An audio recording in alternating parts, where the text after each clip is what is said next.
All right, folks. I know Noel and I have been away for a while, but we are back. We apologize for all the missed weeks of the 6 Yard Line podcast, but we will be better, do better, and I am more available to be, to commit to trying to record at least once a week. Noel, welcome back, my friend. Yeah, it's been a while. I was trying to figure out when the last time we recorded was the last week of September. So, fortunately for us, there's been two stupid international breaks in there as well. So there hasn't been that many games for us to go wrong. I guess we can talk about Liverpool's losing streak in a bit, but for the most part, I think we're always excited to be back, right? And I have missed not being able to chit chat about this stuff. And I have it has been a bit of an up and down time in the Premier League's been a bit of an interesting ride over the few weeks that we have been away and MIA. So I'm very glad that we are back. And yeah, we do have a lot to talk about as always. And my dad said to me the other day, he's like, "Did I miss something? Did you guys stop doing it?" I'm like, "No, we just had some stuff to deal with. Sean's dealing with some stuff. I've been working like an absolute dog. It's that time of year, unfortunately, for me, where work is just bonkers right now. So, we're recording on a Wednesday because my commitments this week have just kind of pushed us. But, Well, fortunately, we do get to catch up from the previous week. it's actually both of our because now that thankfully everybody I'm back working, we can't do early morning recordings now because my tail's at work. So that is also part of the reason I had to deal with some personal issues. But moving forward, we're gonna do our best to even if it happens to be midweek, we're gonna make sure and bring you guys something. So with that being said, and from my standpoint, I have nothing positive. You're not going to get a good happy shot this week, guys. Sorry, especially after another poor result in the Champions League today. So, Oh, I um, just saw that. You got uh, woo. you know what? We'll save the best for last, which is the game we're really going to touch on because I think that's the one you and I have the most opinions on. But let's look at this past week or this past weekend results. Do you want to start at the beginning or the most recent result, which was the Monday game I that want to talk you about and the I? Monday game because I was at work and we have notifications on and stuff like that. I bottom corner of my screen, I was on a call with somebody, and the bottom corner of my screen said red card Everton, and I'm like, what? Didn't they just kick off? Like, I'm like, no way. And then I was like, okay. So when I finished my call, I clicked on the thing to see what the red card was for. And then I messaged you straight away. I'm like, did you see this red card? I think he had a Gary Speed, David Batty moment where, it, Gay just slapped Michael Keane in the face because of a turnover that nearly, gave United a goal and sent off for violent conduct on his own player. Like, Like as soon as you said that, I was like, I forgot the game was on. Like, sometimes I forget about Monday afternoon games here in Toronto. So, if you're at work, it's kind of not what's on your mind. But like as soon as you mentioned that, I'm like, hold on, what's going on? So I put it on, and I was able to see they replayed some of the little mini scrap that they had, and I just had to be like, how stupid could you be? Like, fine, you felt your player was in a bad position when you gave him the pass, but you don't play the ball back into your box. You always play outside. You don't play it to where if you turn it over, you're going to potentially give the opponent an easy shot on net. So him losing is cool. Like, to me, it's like, are you dumb? Keane, like, you can't blame Keane on that, regardless of the scenario. Own the mistake, be grateful they didn't score, and let it go. But to literally lose your temper like that and put your team was like early in the game, you're now down 13 to 10 minutes. men. Yeah, 13 minutes Like in. most teams in this day and age are going to struggle to hold down the fort for 80, 90 or so 70 plus minutes, trying to, not concede. Thankful we'll get into the end result or, the goal that ended up putting Everton ahead. But it was one of the dumbest moments I've seen or witnessed in a football match in a very long time. right? And how I Yeah, it like you was said, 95 was the last time it happened. 1995 was the last red card for so 30 years. It's been yeah, 30 years, right? so And dumb. that's yeah. But I think I even said like, I can't remember what I tweeted you that, man, you better take advantage of this because Yeah. it's kind of the scenario that everything falls into your lap, but you have to now take advantage of that. But the total opposite ended up happening when Everton comes down in the 29th minute and scores the only goal of the game, which was should the keeper maybe got a better angle on I it? don't I know. don't That know. I will say that was a sweet, sweet strike from Dewsbury Hall. Like that was a very good strike, and I don't think the keeper was expecting him to shoot from there, to be honest with you. But at the end of the day, when you're down to 10 men, you've got to take a pop, right? And he took a pop and got in, and yeah, United's been, again, we've missed a few weeks, right? So if you kind of go back at United's results, obviously, again, everyone's been on the United hype train. I think they beat Brighton, didn't they, 4-2. Yeah, they beat Then Liverpool. then they beat Liverpool, and then who did they? Then they beat Sunderland, right? I think that was that was October, I think, right? And then I think November. Then they obviously didn't they draw They with drew. They drew Spurs. drew with So Spurs before, 2-2, and then they drew 2-2 with Forest, right? That was yeah, and we didn't get to touch on that game because we were MIA, but Forest but were by far the better side that day. And yeah, you know what, like United's been on a good run, and then that is, again, United, loses to 10 men, playing pretty much 80 minutes, against 10 men and still couldn't score.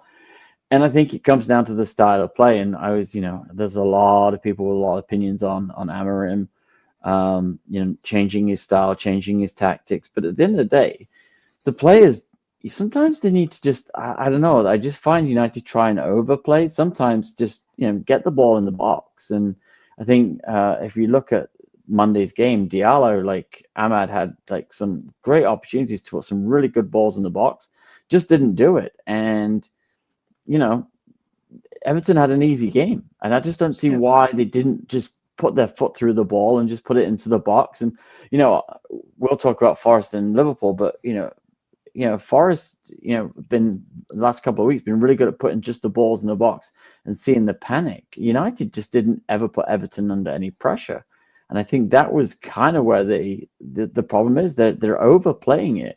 They're trying to be too technical, too fancy, trying to walk it into the net, which is what we used to accuse Arsenal of doing. Right now, Arsenal's putting balls into the box. Arsenal's banging set pieces in, and it's not a difficult recipe at the moment. But I think there's still some teams, and I will say this about a few of them in the Premier League this year, they're trying to overplay. And I think at the end of the day, the teams that are currently doing well at the moment are just playing effective football, and it isn't always pretty. But United just didn't do anything. They just didn't offer anything against 10 men. The United of old would have smelt blood after that red card and put the foot down and put the foot on the throat. That's what United would have done. That's just gone. They just don't have that desire, and I just don't think it's ingrained in them like to do that anymore. yeah. They don't have the kind of, they don't have the winning culture within the club as a whole. And when you don't have that winning culture, you need, like, they've had good results, but it's been, I don't want to say lucky bounces, but it's just they don't have that consistent dominant type performances week in, week out. They'll have a couple decent games, or games where they're lucky they're able to get that draw. Like look at the Spurs where they're down. Spurs literally decided to turn it off for the final few minutes and allowed Man U back into that game. But you don't have that Man United where they're putting the foot down and dominating and controlling the game from start to finish and earning the 3 points, right? You, Pickford may have had one or two saves where they weren't probably going to go in and he makes it look harder than it really is, but they weren't a threat.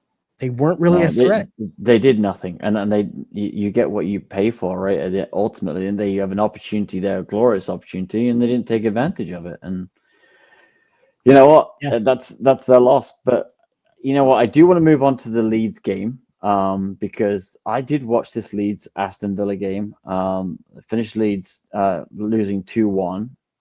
My question to you is, how long's Daniel Farker got? Because I thought he would have been gone if he'd have asked me on Saturday or Sunday, sorry, if he'd have been gone by Monday morning, I would have said absolutely, because they're not in love with Daniel Farker, right? The fans aren't in love with him. The ownership's not in love with him.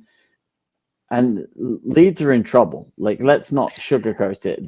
I think they look like they're in real trouble. And I said to you at the start of the season, I hope they're one of the teams that stays up, because I do like Leeds in the Premier League. It's one of those, I don't know why. I think it's because, in the heyday of the 90s, that Leeds team was such a good team and an enjoyable team to watch. And I kind of look at them like, Sheffield Wednesday. I just always liked them in the Premier League. But they look like in real trouble. Like, I saw them against Forest when they lost 3-1 to Forest. And then on the weekend against Villa, they just capitulated. And again, we know quite a few Leeds fans from our Toronto team, and we know some other peeps that also follow Leeds, and they're all saying the same thing. The substitutions are predictable. They can't score goals. They're not sure where the goals are going to come from. And they did score within 30 seconds of Villa's taking the lead, and then it was ruled off because the old handball, which it was a handball.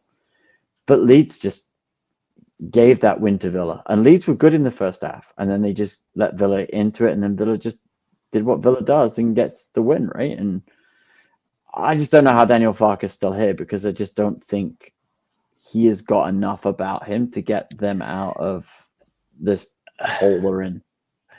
It almost makes you think they are content with trying. I think they're looking at where they are in the table. They're 18th. They're tied with West Ham on 11 points. They're behind you guys by a point. I think they're looking at it that we are in a relegation zone right now, but a couple wins and we're out. Have you seen the next 3 games though, Sean? I haven't looked at the fixture So list. Do you want me to give you the good news? No, because to you it might be good news. Depending on who that you mentioned, it might not be good news for me, because at this stage, if you're going to say Liverpool, they do have Liverpool in there, but they have to beat City, Chelsea, Liverpool, Brentford, Palace. Yeah, the odds of them even getting a point in those games are going to be very difficult. You look at you look at Forest, 2 wins on the bounce, playing well. They had a draw, 2 wins. West Ham's done the same, 2 wins and a draw. So they look like they're moving up. And then West Ham's got Liverpool next, so that there's another 3 points at this rate. And so you look at West Ham and Forest both going up the table. I just don't see where where Leeds are going to get points from for the next 4 or 5 weeks. And that might be it. They may give him till Christmas and before they make a change, right? If they get pumped on the weekend at Man City, because Man City look like they might be in a mood. Yeah, after yesterday's result, or after back-to-back bad results, it doesn't bode well for him. But at the same time, when you're a team that gets promoted, it's hard because they also have to look like, all right, if we make a change with our coach and it doesn't work out, you're going to get relegated no matter what. So it's one of those, like, you bring in somebody who maybe doesn't want to go, be a championship coach, only wants to be a Premier League. And if he doesn't, keep them up, they could be potentially looking for another coach at the end of the season. So, where do they want to spend their money? Do they want to spend it on bringing in a coach that can hopefully keep them out of relegation? Or maybe they're just content and they hope the team can figure it out. Like, it's hard to say, because they're, like I said, they're, a win away from being out of the relegation zone, right? You get a cup, and I agree that because of who they're get it from. Yeah. Right. And that's the problem is that, based on who they're playing in the next, the next month, that's why I think that it'll happen, if anything, around Christmas time, right? I think they're not going to, like, they're probably going into the Man City game knowing like we're playing Man City. Our roster versus Man City doesn't match up. So they're not looking at that as a game to get results. And then when you like you said, Liverpool, Chelsea, all those games, it's hard for them to be like, even with a coaching change, for the club to honestly sit there and say, with the talent we have, what's our realistic chance of gaining points over the next few weeks? Well, and I think that's the kind of the thing is I look at Burnley's below them, right? I look at Burnley's schedule the next 5 games, and they've got they've got Newcastle, Fulham, Brentford. There's some winnable games in there for Burnley if you catch teams on their off day, right? You look at Wolves, and Wolves, they're at 2 points to sack the manager while we were away. They got beat by Palace. I think their next games, I think is the Birmingham derby against Villa.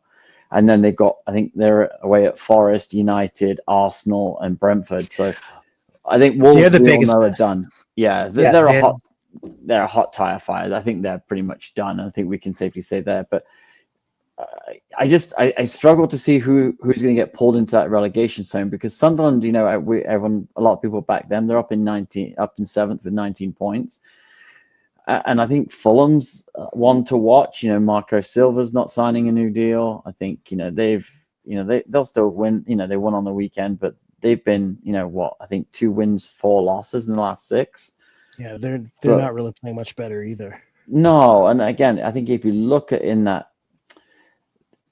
if you take actually currently from 12th down, the worst currently team is Liverpool's up there with the same form as Leeds. So I got to be careful what I say here. But if you look at who's going to get pulled into that relegation zone, it'd be interesting to see. I just don't see where they are, and I think at the end of the day, I think they should move on from Farke. I think he's clearly not the answer. He's clearly not the player that they wanted, the coach that they wanted, and I think he's just, again, I think he's one of those managers that I'll say it, that is a very good championship manager. He is just not a Premier League manager. I think he's had 3 cracks at the Premier League now, something like that, and he hasn't been able to do it. So, and like I said, that's the problem. There's some coaches that they're not at that level. They don't have the technical awareness to make the adjustments, to be creative, to think out of the box.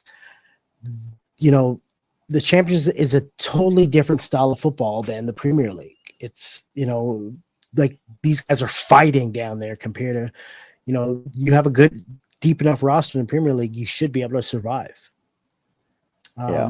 So we'll see how that plays out. But you're right. If you look at the bottom 3, if you're a club, from management standpoint, you're worried. Right. And even the teams in and around that zone, like I know you guys got a big win on the weekend, but you're not necessarily out of that. Like you're out of the bottom 3, but you're still close. Right. Yeah, I think that if you look at the form and the way that they're playing and the momentum, we'll get into Forest in a bit, but I think if you look, if we just go through a couple of the results that that affect that bottom, Burnley obviously lost to Chelsea 2-0, and that doesn't really justify the game. I think Burnley were very good in that game, didn't deserve to lose really, but they did. Quality of Chelsea just kind of picked you apart. West Ham and Bournemouth, that was a good game, really fun game to watch. But again, it's one of those games where West Ham 2-0 up, right, and then they let them back in. Yeah, and that's and Callum Wilson scored a couple of goals. So he's what is his contract's the one that's he gets paid if he plays, right? There you go. So he's earning his money, but they have to have walked away from that game disappointing to lose that lead. You're up 2. And they say 2-0 is one of the worst leads to have in a game, and clearly we can see why. But then, I think the other game was Brighton and Brentford, was a 2-1 Brighton, which is not unexpected.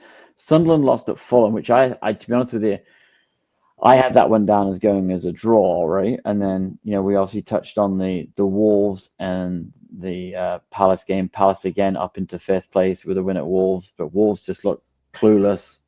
Obviously, they have sacked their manager, and they've gone back to Rob Edwards, who was doing a good job at Middlesbrough. I don't know why he left second place Middlesbrough to go and take over rock bottom Wolves. Wolves are in a free fall. They have been for the last 3 years, and I generally feel bad for Wolves fans because it's not nice when you can see your ownership is clearly just about selling your players.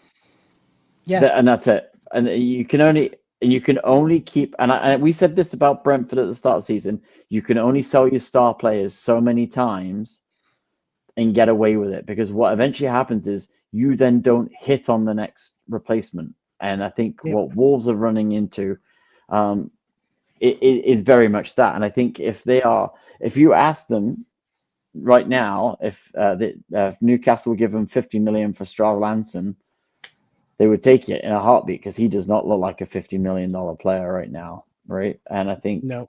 Wolves are in a they're gone. They are. Who was it last year? Who was Southampton? Yeah, Southampton last year, right? Was it Southampton? Yeah. Could Wolves now? Are Wolves the team that's going to own the new record? I hope not. As a Forest fan, I hope Derby County own that for eternity. So Wolves, pick up some points against somebody else other than Forest. But I just don't want that record to go. It should always be Derby Counties. But again, Palace again. They've been fantastic this season, Palace again. But I think at the end of the day, they're going to get picked apart. We know that's coming too. And I think, obviously Mark Gay is going to be the first one out the door.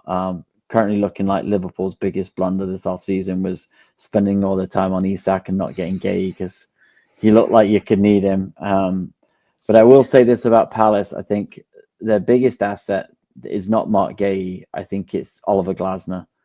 And I think he will get a good job in the Premier League or in somewhere in Europe, because I think there's a lot of people looking at him going, I think this guy's got something. And got Palace a trophy, he's got Palace up to 5th. Like, they're playing well, and he's doing it with no money. And they sold their best player to Arsenal, and we'll get on to him because I think that's a good game for us to spend a few minutes on. But yeah, the other one is obviously Newcastle and Man City.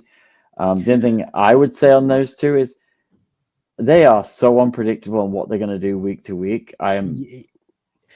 Thank God we don't bet on games, because those two are a train wreck for betting. They win one week, look great, then next week they lose, then yeah. I believe certain sports fans like you and I who watch a lot of football are probably the worst to bet on sports, because we think we know what may happen, but we're most of the times like, no, we actually don't really know. We're just going with our gut of what, Absolutely. past, because I'm hearing guys, I won 600. I'm like, how? I watch football, and these guys don't watch it. Like they just like to bet. So I'm done trying to predict things, because if I were to go look at, how I predicted the season to go, I've already screwed that up royally. So I don't even know, like Newcastle gets that win. And then if you saw them yesterday in the Champions League, if it wasn't for a couple offside goals, they would have won that game. But no, Marseille walks away with the win, because, that's just how it goes. You know what? I missed that. I'll actually go back and watch those today, because I missed a lot of the Europa games. But again, if you look at, as you're on about predicting, Arsenal, Chelsea, Man City, Villa in the top 4 right now. There's only 2 teams we would have predicted, maybe 3 in that top 4, which is Arsenal, Chelsea, and City. No one would have. We did not see Villa being here at all. Not after the start of the season they had. Absolutely not. Like, I wouldn't, if you told me that Everton's above Liverpool in the league, I would have laughed. Goal difference. It's still 11 and 12, Sean. But if you'd have told me but in November going into December, Everton's going to be above Liverpool, I would have laughed at you and called you all kinds of names. Well, that I wouldn't, but I agree with you. Like, but we'll touch on that in a second. Let's go to the league leaders and give them a bit of their flowers, because they've done everything week in, week out that is expected of them. Like they have 1 loss all year, if I'm correct, right? Yes, they have. Yeah, I can at least say we beat them. I'll take that. That's the only thing I can hold on to right now. But they're playing. they're playing well. They're doing everything right in all competitions. Like, and did you? I mean, there was a lot of hype over the London Derby, and Spurs have been playing a lot better football this year since they brought have in. they? Look at them last year compared to now. We're like, if we look at the table, right? Yeah, they're in the top half of the table, right? They were what, 15, 16, 17 for a good chunk of last year, if not most of the season. Yep. Right? They were not looking today. I didn't even see the results. 5-3 because I was on my commute home, so I didn't get to finish the game, and it's kind of like I saw the score and I'm just like, I just don't want to. I got to go record 5-3. They lost 5-3. Yeah, right. So they lost 5-3. So, but think about it. Newcastle, like outside of Chelsea and Arsenal, everyone else is playing crap in the champ. Like Man City lost, Liverpool lost, Newcastle lost. Like Arsenal doing what they got to do, and Chelsea's doing what they got to do. Chelsea destroyed Barcelona. Yeah, they take the Barcelona game out of it, but they are very dull to watch. Honestly, they are very unentertaining. Chelsea, they're like very. I don't know. I want to touch the Arsenal because I just want to talk about Eze because, man, does he look good? Signing of the season right now, you think? Oh, just beautiful. I'm not an Arsenal fan, never will be, but I do enjoy watching players just that can play football really, really well. And man, he just looks so calm, he looks so at home. And I know I said this to you at the start of the season. I think he's one of those guys that can only get better if he's got the right coach and the right team around him. And he looks world class. So here's a question for you, because I think he's elevated his game to another level this year. Will Arsenal be able to hold on to him for longer than 2-3 years? It depends. Because of how well he's playing, he's gonna, teams like Real, teams like Barcelona are gonna be watching a player like him. Barcelona can't afford him, so that just leaves Real, which, right? Again, that there may be a case for that in a few years, but I'm not saying any like this year or next year, but no. But I could see if he continues to play like this, and that would be the only team that basically, because of the kind of money and how they like to win, right? And they'll do what they need to do. Depends also what Arsenal do. If they have the most monumentalist choke job ever and cough it up and he doesn't win anything in 3 years, then he'll be off to wherever it's going next. But this is Arsenal's year. If they do not win the league this year, they will never win the league in our life, in the next at least 5. Because here's the thing: is everything is falling into place for them, like no better than it could have. Right? They've got a decent lead in the standings now. Don't get me wrong. Come January, everything really heats up for them. They're going to be in 4 competitions. They're going to have games like literally constantly like 2 games a week. So it'll really ramp up for them to see how deep they are and can they remain fit for the remaining season, because that's also been their Achilles heel in the past, right? But the way they're looking right now, like I said, at this point, it's their title to lose. Yeah, and I think that's and they that whole game was Spurs were never in it, and you just mentioned Thomas Frank. Spurs fans are already calling for his head because they have an unrealistic expectation. Look at Spurs roster. We somehow went to. Oh, there we go. It wasn't me. It wasn't me either. StreamYard decided to play a little game on us, but they're not like Spurs should be content that they're at this current moment a top 10 team based on how they finished last year. They're like they don't have the depth. Who did they sign in the offseason? Like 2 players? Well, they signed Kolo Muani, who scored today. And let's be honest. Hey, the goal they scored against Arsenal was, is the guy that I absolutely cannot stand is Richarlison. I think he's an absolute jerk, right? I just don't like the way he is. I just don't like his demeanor. I just think he's He's a douche. arrogant without being great, right? And I just, he hits it, and David Ray is having a picnic on the halfway line. He looked a bit like a good David Seaman impression, and then he, does his backflip in the air to trying to save the ball. He's just, it's a banger. It's an absolute banger. But that was it. That was their only shot. But again, Thomas Frank, he's just dry toast. You just don't get it. And one of the things that we missed off the air was while we were away was obviously there was a game where I think Spurs lost, and then he went and sent the players back to the away fans to go and just thank them for turning up, and two of the players just ignored him and walked past him. I think he's I remember just, that game. yeah, I just don't think he's what they want. And again, you just had Postecoglou, who, yeah. That's the problem. I think from a fan, sometimes you can't have, after what you had last year, excuse me, you almost have to accept the improvement, no matter, even it might not be where you want it to be. Like, you guys, Spurs fans, have this unrealistic expectation that they're a top 6 team. Well, you haven't been a top 6 team in a while, and your current form definitely doesn't indicate that. But you're improved compared to last year. Yes, again, you still think you should be competing with the likes of the Arsenals and all that, but you look at your roster. You don't spend money. This was the big issue, with Daniel Levy, is that he doesn't spend money.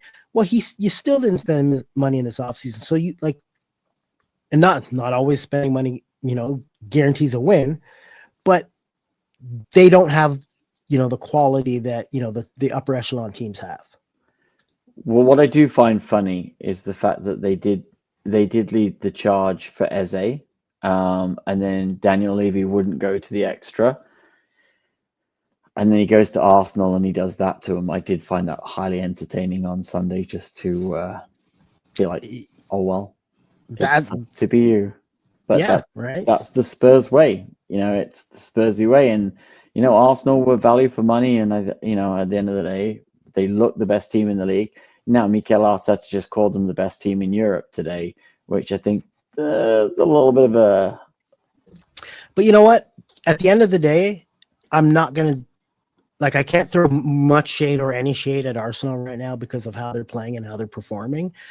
And they're a confident team from top to bottom. And they're showing it week in, week out.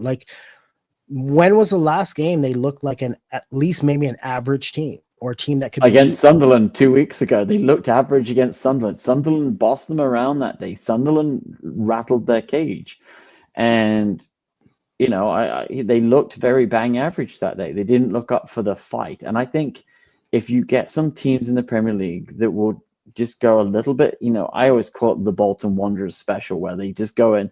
Arsenal's always been that team. You've got these silky smooth players, but they're a little bit soft. And what I mean by that is, if you really kick the crap out of them, and there are some teams in the Premier League that will do it.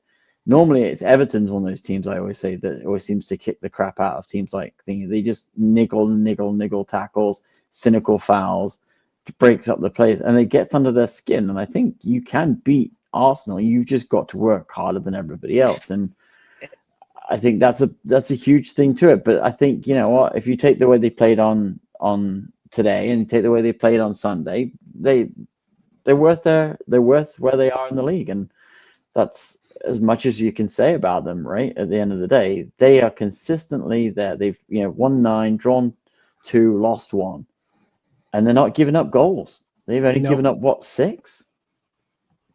I don't even know their total, but either way, they're doing what they need to do week in, week out, and that's get the results, right? And I think the goal for them is to have as much of a cushion as they can, or a big enough lead going into the new year, because again, like I said, you're going to have the FA Cup, you're going to what's the other domestic trophy that they're in for? The Carabao, right? Champions League and Premier League. I think at a certain point, Arteta's going to have to make decisions on where his focus needs to be, and I think it should be Premier League first, then Champions League. Because I think, for me, and this is just as an outsider, I think they'd be more disappointed in not winning the Premier League, but yet winning the Champions League. They need to win the Premier League. I think it's been 20 plus years since they won it, and since the Invincibles, right? I think it could be, I don't know what it is. I thought, wasn't that 23 years ago? It's been long enough, right? And the fact that I can't remember tells you it's been long enough. So I think it's right. just that's where it is. They need to win the Premier League, and I think you can pick up the Champions League and you can do all those things, and that's great. But if you don't win the Premier League, I think it's a bust of a season for them, and that's not agreed. It's not a clickbait thing. It's not an overreaction. I just think they need to win the Premier League. I think this is their shot, and if they don't do it, I think they're going to be absolutely screwed. Well, I think especially when the way Arteta's talked about how when you look at how many points we've had, over the past, like he's kind of put that target on their head that they have to win this based on how much he talks as if they have been the best team in the league for the past 5-6 years, but they don't have anything to show for it. So at least they are one of the most consistent teams, and that is ultimately, eventually, you will win games if you're consistent in this league. Fair enough. You will win, right? And you will win something, and I think that's this is a great segue because let's get onto the Liverpool Forest game. But if you look at Liverpool last year, they were efficient. They didn't always play well, but they always got a result. They always grinded out something. They were always, and I said this to you last year many times on this show, that the amount of times that Liverpool didn't look good, didn't play well, but were consistent in what they did and got a result. This year, they aren't getting the results. Well, they're not playing good football at all. Defensively, they've been a disaster. Their midfield looks out of sync. Their attack is not cohesive. Like, if you really break it down, you can break it down from each section, and you can find fault, you can find error. The criticism that Van Dijk had earlier in the year, or from a few people, that he hasn't really looked and played to his part. He has to own some of that because he hasn't really been, that leader back there. Konate's been an absolute mess of a pairing for him. Like, it's almost like he doesn't want to be here. Like, he's so bad. The Kirkes move, like Kirkes looked brilliant last year for Bournemouth. He looks absolutely dreadful in a Liverpool jersey. Frimpong's injured. He's played like not even a handful of games, maybe. Florian Wirtz he's I think as of late you're starting to see a little bit more of improvement out of him, but he's been disappointing. The only player you can say that has been shown good play is Ekitike. And maybe Szoboszlai, right? Okay, so I have a point on Szoboszlai. Why was he playing at right back? Bradley had picked up a knock in the during the last international window, and Frimpong's out. So they can I tell you? Like, I don't really. This is the okay. So let's two. Here, let me have my rant. I got my rant because there's a couple of things, right? There's a couple of things with Liverpool. One, let's just be honest. The Diego Jota thing is going to be a factor this season, whether they like it or not. If you listen to Andy Roberts talk about it after the Scotland game the other day, and I've said it already. Yeah, but I don't think it can be that. We know that has an effect. We know those things do take its toll on the human side of the players, and I'm not disregarding it. But I do think the biggest problem is Arne Slot seems to have lost the plot. And I think they signed players that I don't think they either fit his system or he doesn't know where to play them. Because, and this is why I'm starting with Szoboszlai. Last year, I said to you, he blew me away. I thought he was so good, right across the pitch. His work rate, his effort, his energy, and his touch was fantastic. The guys at right back against Forest, and I get that you're short, but you're telling me you can't play somebody else at right back when your midfielder is and they got overrun by Forest and they got outworked. And I think the stat that blew me away is Forest ran almost 10 kilometers more than Liverpool players on Saturday. Yeah. And that's the stat. But that if you put Szoboszlai in midfield, he stops and breaks up some of those Forest goals. But he's not. He was one-on-one against the former Liverpool player, Nico Williams, who is so greatly underrated in this league. He's been fantastic this year. And he tortured him. He tortured him down that right-hand side. And I just don't understand what he's doing. I don't understand what Slot's game plan is. If you can't make Kirkes work, and I haven't even got on to Isak, who had 5 touches in the box in 90 minutes or whatever he played on Saturday. It doesn't work. This team is not working. And Mo Salah does need to be dropped for a lesson. And this is your team, and I'm ranting about your team when I should be gloating about my team, but I'm not, because I sit there going, "What are you doing?" Nothing makes sense. That's why. Because even from an outsider looking in, this does not make sense at all, right? No, and even as a fan, I'm at a point where the majority of the blame I'm putting on Slot. So with regard to Szoboszlai, so earlier in the year, we were in a similar situation and we were forced to put him in the right back. He played brilliant, absolutely brilliant in that position. I think he played either 2 games or a game and a half there, and he was outstanding. And that was so when you don't really have anyone else to rely on and you don't have a healthy right back, unfortunately, he seems to be the odd man that gets pushed out of position. But then you lose what he brings in the midfield. And then it puts more pressure on Gravenberch. And something is up with McAllister. He looks off this year. He was terrible against Forest. Right? He was terrible. Hands down, right? But again, you can say literally, honestly, outside of Ekitike, I have no praise for anyone else on this Liverpool roster right now. They've all looked dreadful and horrible. Gakpo looks invisible. They don't know what they're doing on the attack, because here's the thing is, even when we had a play like Darwin Nunez, they were readily able to get him the ball. Right. But when Isak is on the pitch, they don't know.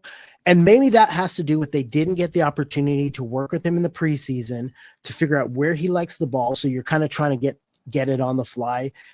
I don't know, but nothing looks like it's working. And I have to now question, can Slot get us through this slump?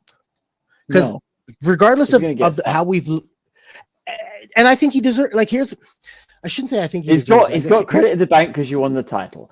But if he hadn't won the title last year, he'd have been gone by now. And not only that, forget about the past 6 games or the 5 game, however many we've lost in the past few weeks. Even when we were winning, they were ugly wins.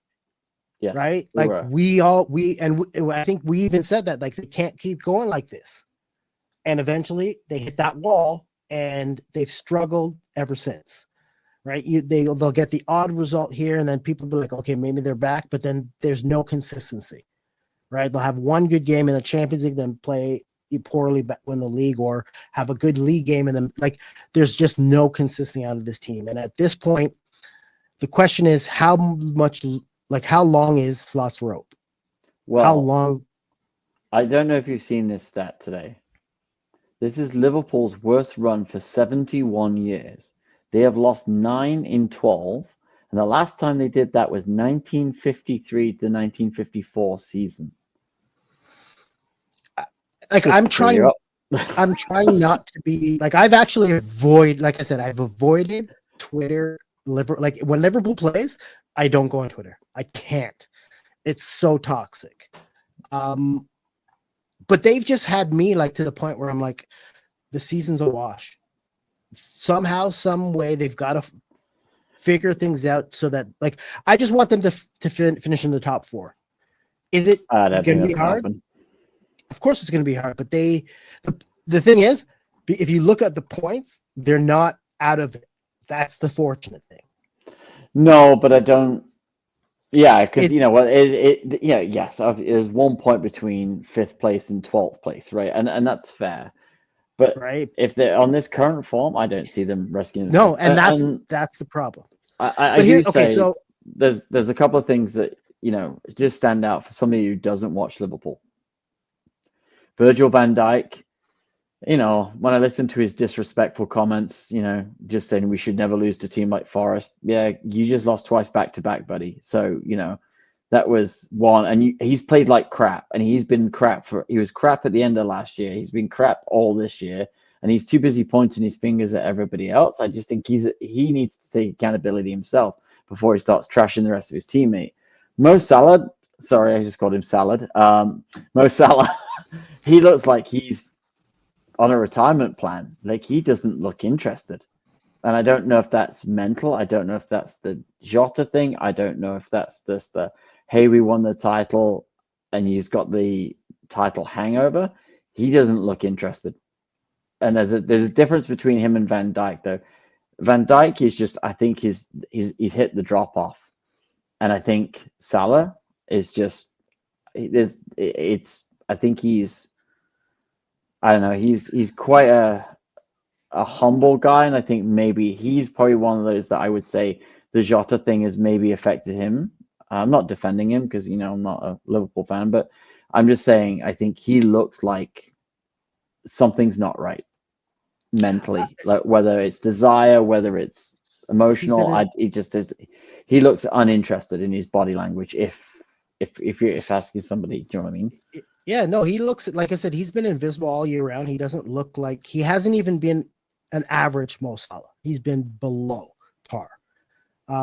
Van Dyke, I won't say he's washed. I just don't think between the new contract, the hangover, the Jota scenario, a lot of these guys, I think, kind of came in with a mindset like, oh, like we don't have to put in the effort, things will just come naturally. And Oh, I I think think that's 100% it. I think when you get outrun by a team by almost 10 kilometers, that's your problem. right. But like for me,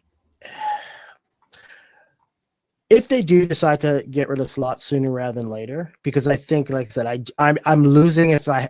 I'd like to say I have a little bit of confidence in him, but I really don't think he has what it takes to turn this around. Who are you signing, or who you bring in to replace him? And I'm not saying they need to, or this is what I'm calling for as a Liverpool fan. I know some might be out there thinking that, but I I'm think just it's like fairly the team. obvious. It can't. But You know all who right, it's going to be. I'm not, anyways, you know what? It's going to be Oliver Glasner. You're going to get Glasner and Gay in a double deal from Palace. Like, it's just. Well, actually, that's not who I'm thinking of. I thought you were gonna say Gerard. They're gonna bring Stevie G back because, like, No, they won't bring him back. He's an idiot. But I think Glasner makes sense. I think I think he style he plays would suit Liverpool players.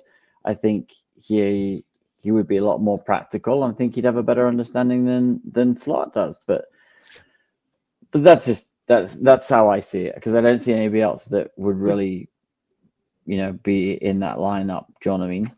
yeah. At the end of the day, Liverpool deserve the results they're getting based on how they're playing, and every player in that locker room needs to take a hard look at themselves. Slot needs, like, the excuses I keep hearing after him. I'm just like, I don't want to hear a word up from you. I really don't.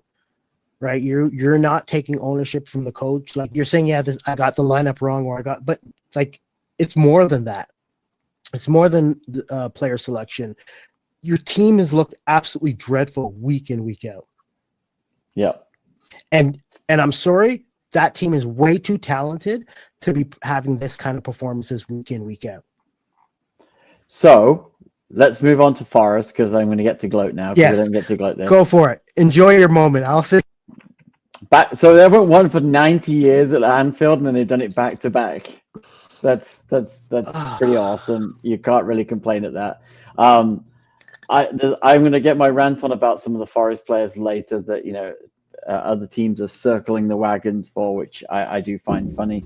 But when Sean Dyche came in, there's a lot of bit of people, I find there's a lot of disrespectful comments about Sean Dyche. And he's a guy that's won a lot of games in the Premier League with not a lot of money. And he's never had a team with talent and quality that Forest has right now. He's had Burnley. Like 10 years of keeping Burnley relevant is a massive achievement. And people mock and he said he's played boring, practical football at Everton. He kept Everton in the Premier League when, then nobody else could probably keep him in the league. What he's done at Forest in the first 6 weeks has been phenomenal, right? He has stabilized the team. He's got them back to working hard. He's got them back to what they had under Nuno.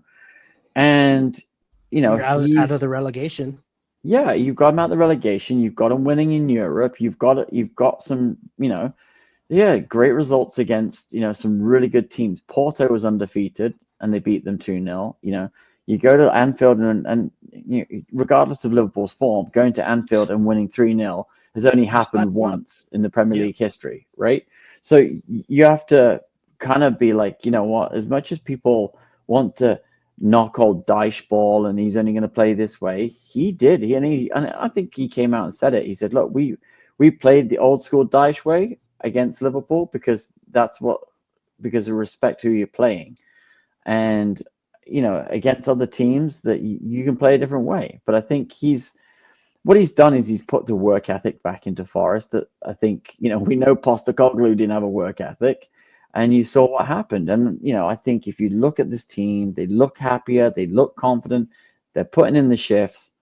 And I was really annoyed because I went out grocery shopping on Saturday morning and I was late and I went and sat in a Starbucks line for 10 minutes and missed the first 2 goals, which I was like killing myself for because I was like, come on, how many times do I get to enjoy this? And I balls that up. So, that was my own fault. But, I think Forest played well and I think Forest have been playing well. I think the only game that they looked like really off since Dyche took over was Bournemouth, and Bournemouth just seems to have Forest number. We haven't beat them in like 15 years and we don't look like beating them in another 15 years. It just seems to have the hoodoo on us.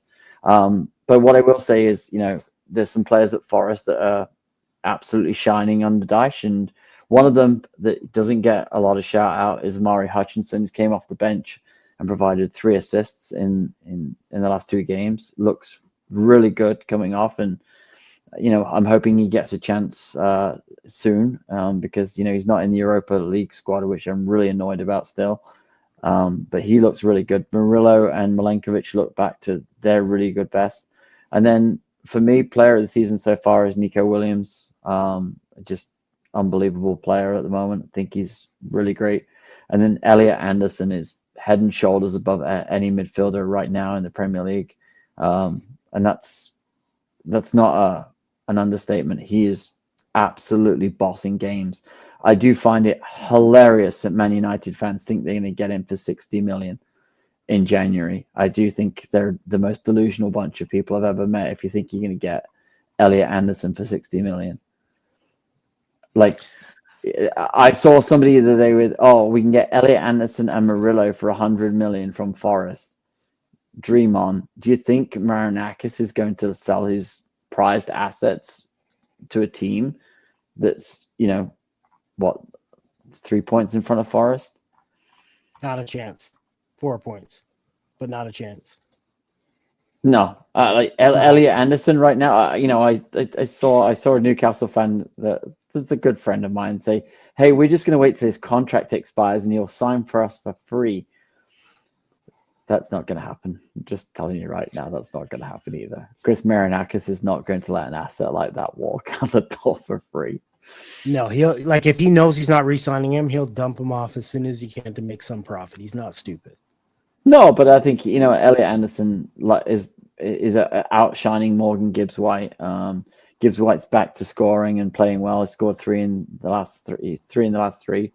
He's looking like he's found his place again after the whole Spurs debacle. And I think at the end of the day, Sean Dyche might not be the most exciting and glamorous name in football, but hey, he gets the results, right? And compared to like I said, you guys were in the relegation zone, not looking pretty at all, and you made the change, and slowly but surely, each game you're starting to climb your way out. And if he can at least keep you guys in this, where you're playing better football, you're getting the points here and there, the wins or draws, that's what's going to matter, right? And clearly, he made a mistake with Ange. I'm sure he can admit that. No team wants to have gone through 3 coaches in this short window of time. But you know what? Sean Dyche is the kind of experienced Premier League manager that knows what it takes to survive. But I think it's more than just Daishi, right? Because at the end of the day, I don't think a lot of people know this, but Sean Dyche's 2 main coaches that he takes with him everywhere he goes are Steve Stone and Ian Woan. If you're watching this and you don't know who they are, they're 2 Forest players from the 90s that were iconic. I grew up idolizing both of them. Steve Stone's wife owned the bakery in our village, so it's just we knew that that they bleed Forest. They are Forest through and through. They're Forest legends. And he, it's part of because Daishi was obviously in the Forest system when they were there too. So again, it's just they have a connection. They have something with the city ground. They have something with I saw a great article the other day about they asked Ian Woan the day Sean Dyche was being interviewed by Marinakis for the job. He said, we were sat in Starbucks, me and Stoney were sat in Starbucks waiting. He's like, this is our dream job. This is the job of the jobs that we wanted. As a Forest fan, you kind of like that, right? You kind of like that. Yeah. No, it's guys that want to be there. And there's a difference between if you look at Ange, he didn't want to be there. And you look at the way that Daishi is, he's excited. You listen to that first game against Porto, go and listen to the post-game interview. He's got no voice left, and he sounds hoarse and gravelly, and you kind of like that. You just kind of like what he's doing. And I look at Forest's games. They obviously play Malmo tomorrow, which is, if you don't know history, that's the Forest beat Malmo in 1979 to win the modern day Champions League. So it's a rematch of that game. So it's a classic. And then Forest have got Brighton, Wolves, Everton, Utrecht, and then Spuds United. So there's some room for some points in the next couple of weeks. And you got a good draw against United. You got a good win against Liverpool.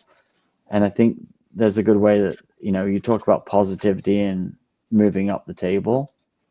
I think there's definitely something there, and in Dyche we trust because I think it's the work ethic, and I think you and me talk about this all the time with Toronto FC. One of my biggest gripes is they don't put the work in, and they don't put the shift in to defend the badge, and to give the players that the supporters that are there to see them a show, because they just don't put the work in. And I think what Forest have done in the last couple of weeks is really put the effort in and grinded out some results.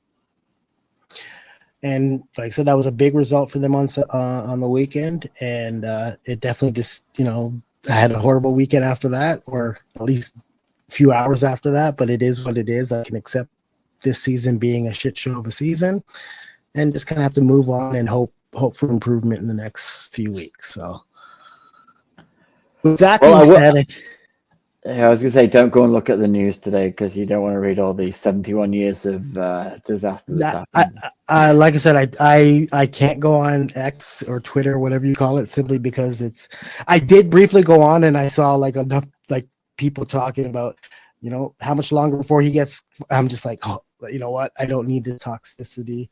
It's, I need something positive, and I need to try to find more reasons to smile or than be depressed. Because between Liverpool, Toronto FC, the Jays losing the World Series, as a sports fan, the past few weeks has not been very fun for me. Raptors are playing beautiful basketball, so I have that to cheer on. But yeah, it's been very disappointing for me. But it is what it is. Can't win them every year. It's sports teams, man. It's just the way it goes, right? Yeah, there's always that. Well, even me who watches the women's soccer, the AFC Toronto lost in the finals playing a horrible game. Like they had the lead and should have added on to that, but selfish play is the reason they end up losing the game. Enough said. It hasn't been a good month and a half when it comes to local sports. No, but it's you know what? It's been fun today. It's great to be back. As I've missed this, so we'll be back next week. We will be back either Monday or Tuesday. I'm MIA for the rest of the week. I'm on the west coast of Canada next week, so fun. All right, so yeah, we'll try to record before he heads away. Maybe we'll do a late Sunday night if you're available. Even if there's a Monday game, we'll have to skip that one just so. I have to check the Packers schedule. Let me know. It more likely be Monday night. We'll try and get back Monday night. Just all right. Just stay tuned. Yeah, stay we'll be tuned. back. We will be back. Yeah. All right, folks. Thanks for joining us. Don't forget to smash a like and all that stuff. Yeah, and you know what? Give us some feedback. Let us know all the complaints you have for us not being here, or even just be grateful that we're back. So thanks for joining us, and we'll be back next week. Thanks, guys. Peace out.